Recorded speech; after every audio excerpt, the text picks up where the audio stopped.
Oh, hey, happy Thursday. Happy day to choose joy. Yes, girl, I'm choosing it. Listen, I'm having joyful daily devotions.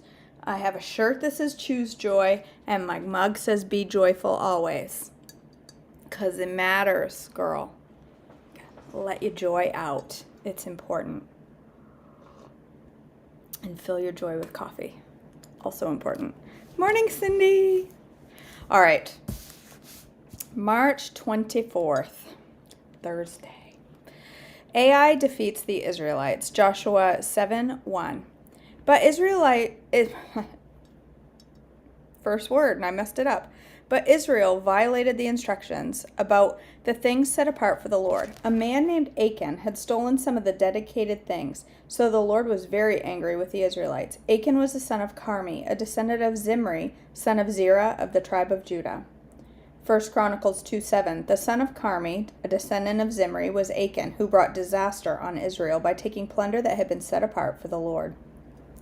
Joshua 7:2-15. Joshua sent some of his men from Jericho to spy out the town of Ai, east of Bethel, near Beth-aven.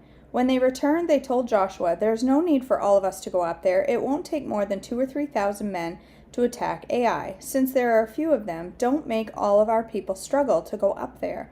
So approximately 3,000 warriors were sent, but they were soundly defeated. The men of Ai chased the Israelites from the town gate as far as the quarries, and they killed about 36 who were retreating down the slope. The Israelites were paralyzed with fear at this turn of events, and their courage melted away. Joshua and the elders of Israel tore their clothing in dismay, threw dust on their heads, and bowed face down to the ground before the ark of the Lord until evening. Then Joshua cried out, "O sovereign Lord, why did you bring us across the Jordan River if you were going to let the Amorites kill us?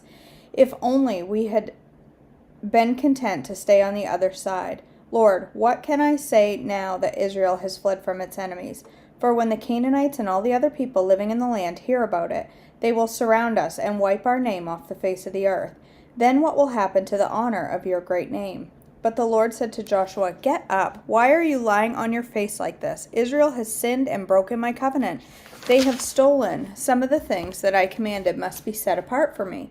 And they have not only stolen them, but they lied about it and have hidden the things among their own belongings." How?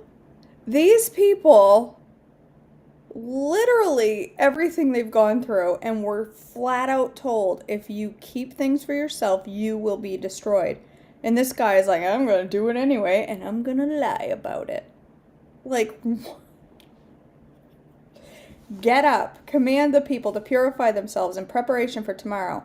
For this is what the Lord, the God of Israel, says. "Hidden among you, O Israel, are things set apart for the Lord. You will never defeat your enemies until you remove these things from among you.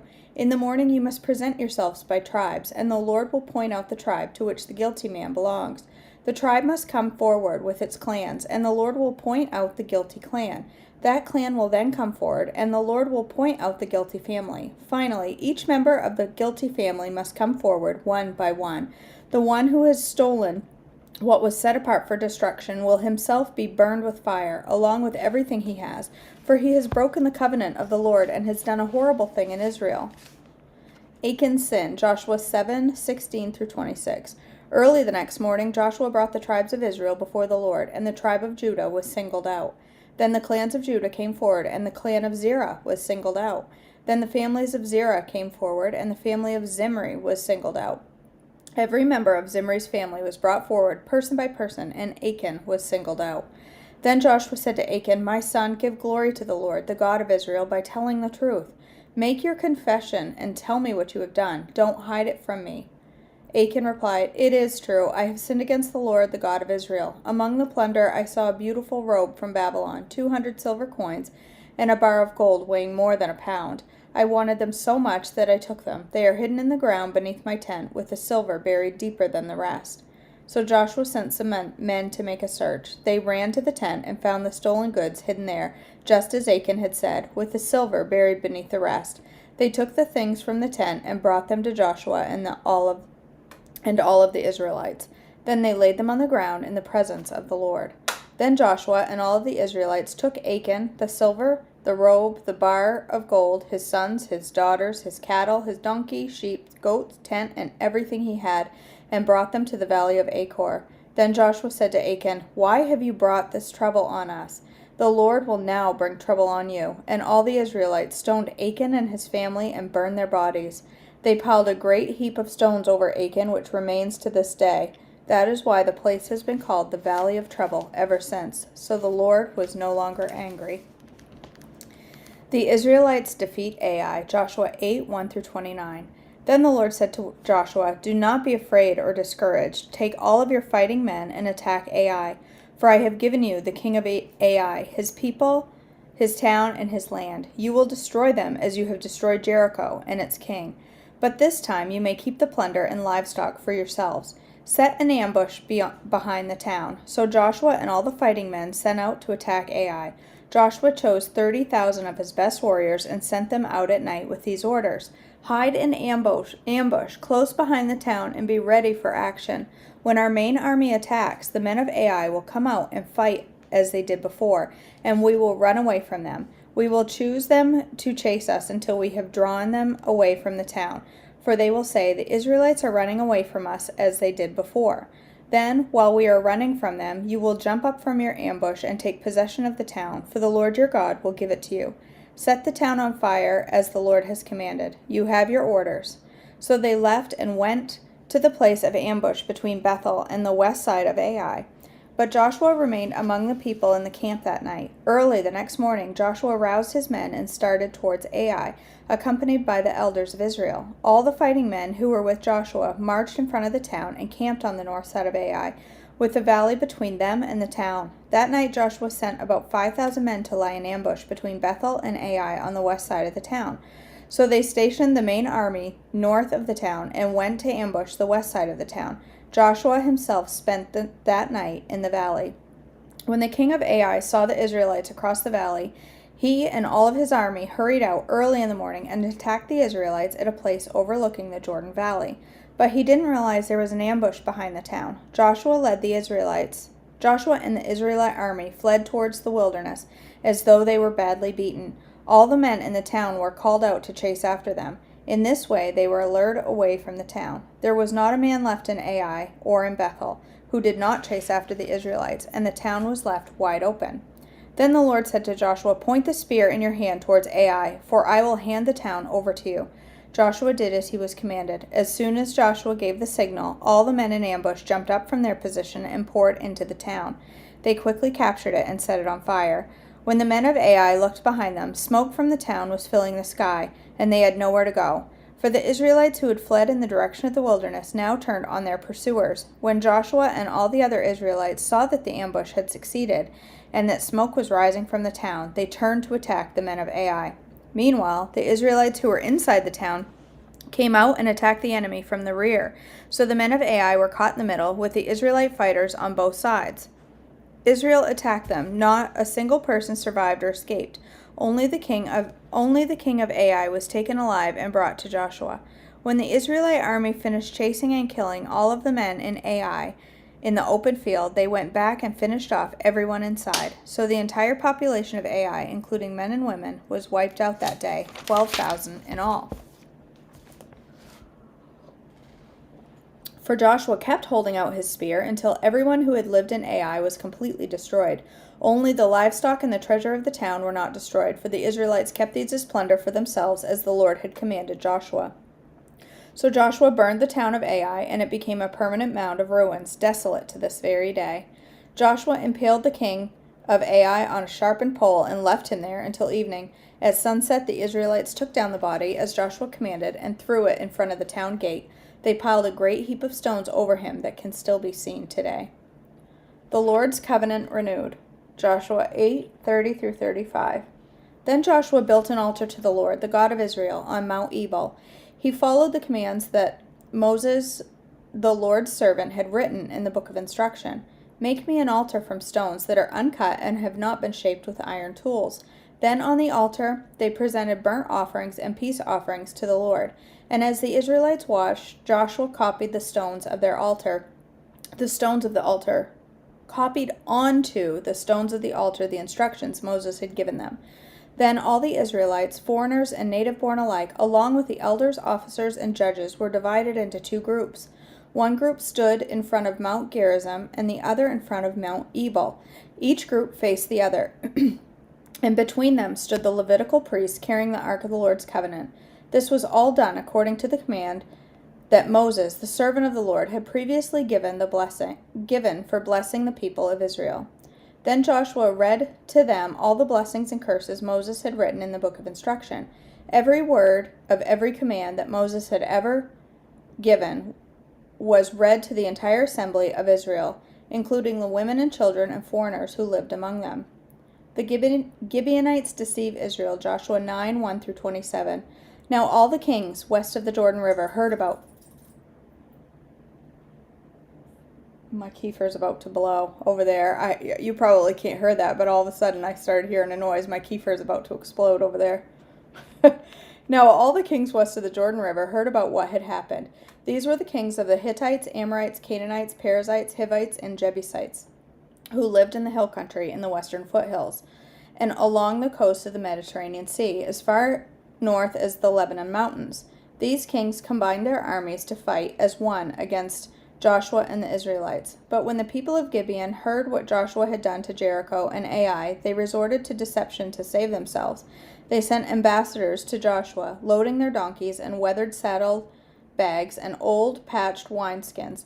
They put on worn-out, patched sandals and ragged clothes, and the bread they took with them was dry and moldy. When they arrived at the camp of Israel at Gilgal, they told Joshua and the men of Israel, "We have come from a distant land to ask you to make a peace treaty with us." The Israelites replied to these Hivites, "How do we know you don't live nearby? For if you do, we cannot make a treaty with you." They replied, "We are your servants." "But who are you?" Joshua demanded. "Where do you come from?" They answered, "Your servants have come from a very distant country. We have heard the might of the Lord, of your God, and all he did in Egypt. We also heard what he did to the two Amorite kings east of the Jordan River, King Sihon of Heshbon and King Og of Bashan, who lived in Ashtaroth. So our elders and all of our people instructed us, 'Take supplies for a long journey. Go meet with the people of Israel and tell them, we are your servants. Please make a treaty with us.' This bread was hot from the ovens when we left our homes, but now, as you can see, it is dry and moldy. These wineskins were new when we filled them, but now they are old and split open, and our clothing and sandals are worn out from our very long journey." So the Israelites examined their food, but they did not consult the Lord. Then Joshua made a peace treaty with them and guaranteed their safety, and the leaders of the community ratified their agreement with a binding oath. 3 days after making the treaty, they learned that these people actually lived nearby. The Israelites set out at once to investigate and reached their town in 3 days. The names of these towns were Gibeon, Kephirah, Beeroth, and Kiriath Jearim. But the Israelites did not attack the towns, for the Israelite leaders had made a vow to them in the name of the Lord, the God of Israel. The people of Israel grumbled against their leaders because of the treaty. But the leaders replied, "Since we have sworn an oath in the presence of the Lord, the God of Israel, we cannot touch them. This is what we must do. We must let them live, for divine anger would come upon us if we broke our oath. Let them live." So they made them woodcutters and water carriers for the entire community, and as the Israelite leaders directed. Joshua called together the Gibeonites and said, "Why did you lie to us? Why did you say that you live in a distant land when you live right here among us? May you be cursed. From now on you will always be servants who cut wood and carry water for the house of my God." They replied, "We did it because we, your servants, were clearly told that the Lord your God commanded his servant Moses to give you this entire land and destroy all the people living in it. So we feared greatly for our lives because of you. That is why we have done this. Now we are at your mercy. Do to us whatever you think is right." So Joshua did not allow the people of Israel to kill them, but that day he made the Gibeonites the woodcutters and water carriers for the community of Israel and for the altar of the Lord, wherever the Lord would choose to build it. And that is what they do to this day. Okay. That coffee, she is extra rugged this morning. I put a little too many grounds in there, I think. Strong. Might be the brand. It's my bench warmer coffee. Me. All right. Trim Healthy Mama 100 Days of Inspiration. Day 83, y'all. Day 83.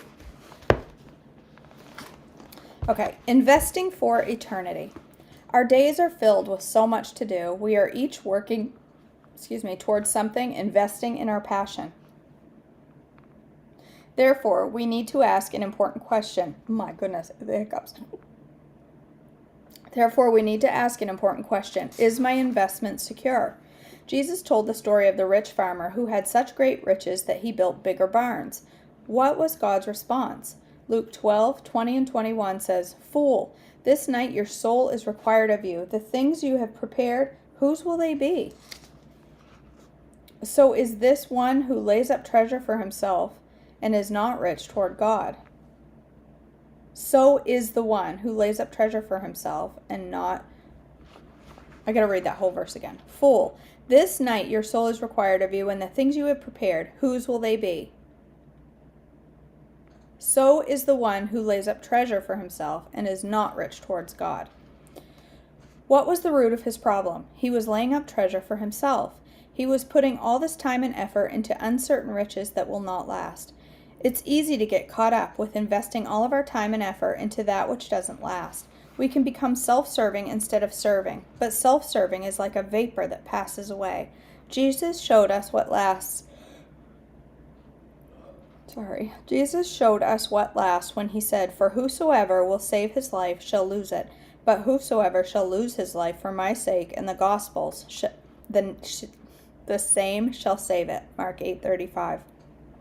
Our society pressures women to leave mothering in the home for jobs and careers outside the home. You can't take your career into eternity with you, but you can take your mothering.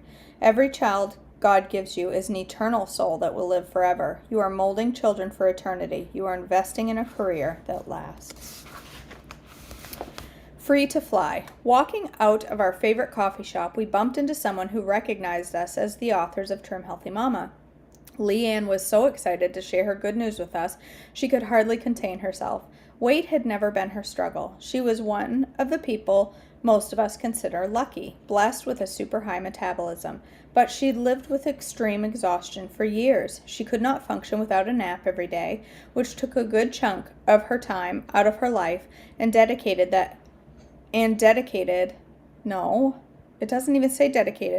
She could not function without a nap every day, which took a good chunk of time out of her life and dictated that everything revolve around that nap time.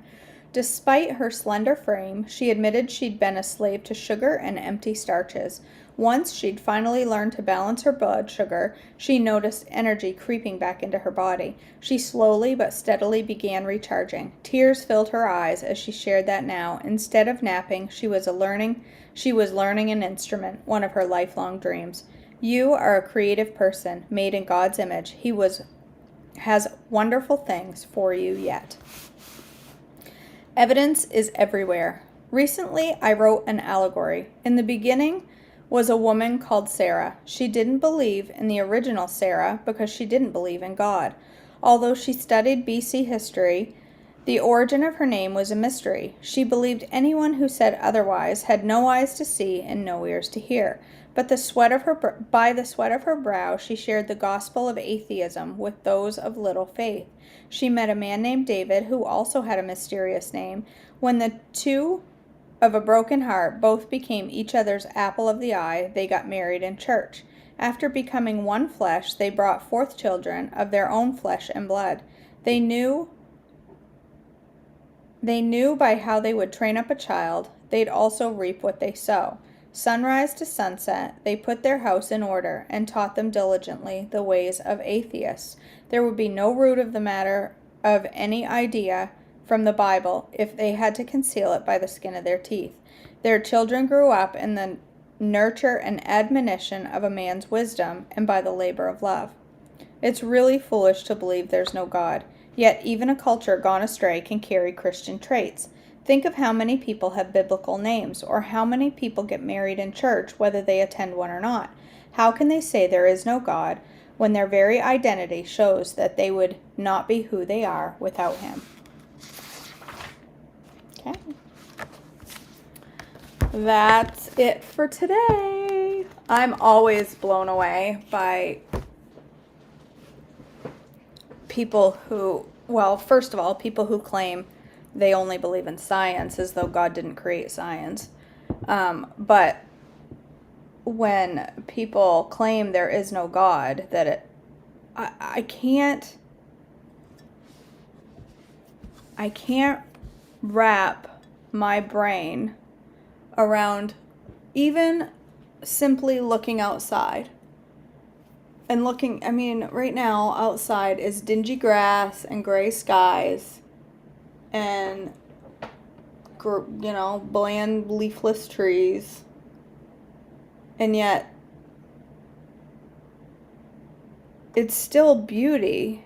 It's still amazing. Like,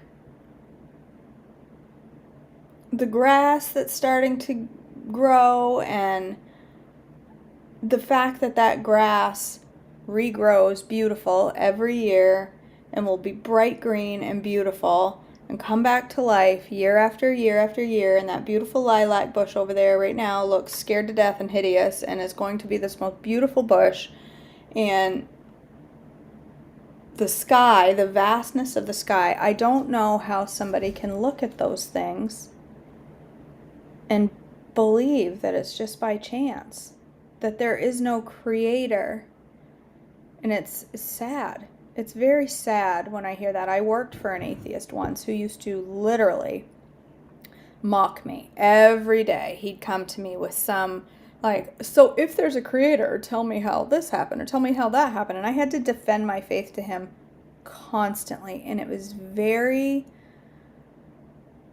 tiring. It was very difficult. He was very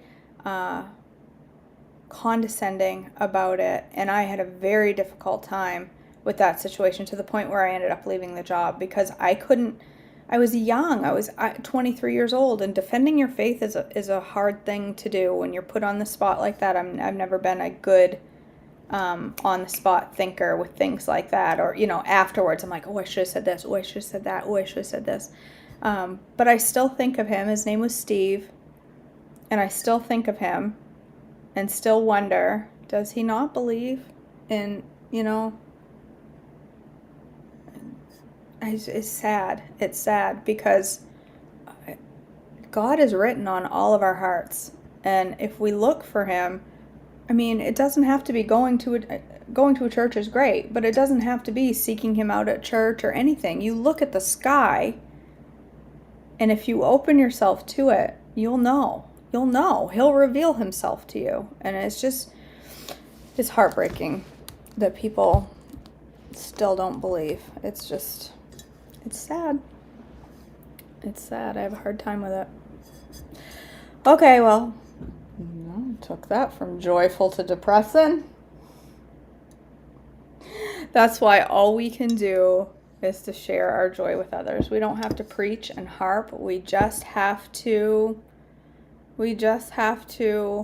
share the joy of Christ and be loving in all situations, and joy despite grief, and joy despite heartache, and joy despite the sadness in the world, and joy despite everything that's going on in America right now, and love for others despite all that is happening.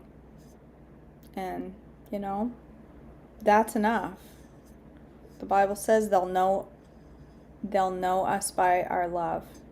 And that's what we're called to do, is love. And that will reveal him to them.